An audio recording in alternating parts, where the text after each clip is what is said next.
Hallo vriende. Ja nee, so ons kyk nou na geloof en hoe om jou geloof te versterk. So dit waarop jy jou gedagtes rig, dit is waarheen jy gaan mik.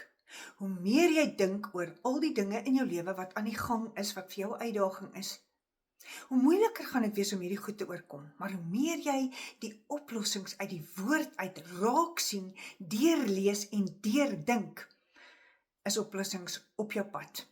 So ek wil jou vandag aanmoedig om na die woord toe te gaan.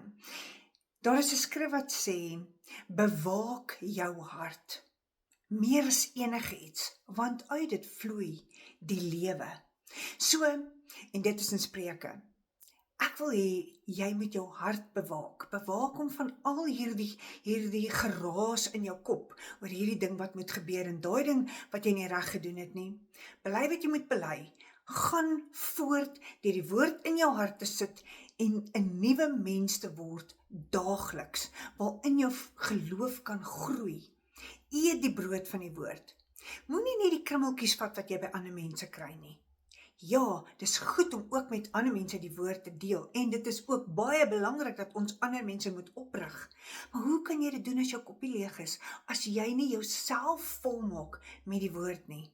Ek wil jou tog so aanmoedig, begin die woord gryp en eet en deel maak van jou lewe, dat jy glad nie daarsonder kan klaarkom nie. Soos 'n lekker koffie, elke dag. Jy vergeet nie om jou koffie te drink nie, doen jy? So kom aan man, gryp die Bybel, lees hom, laat dit jou versterk. Tot volgende keer.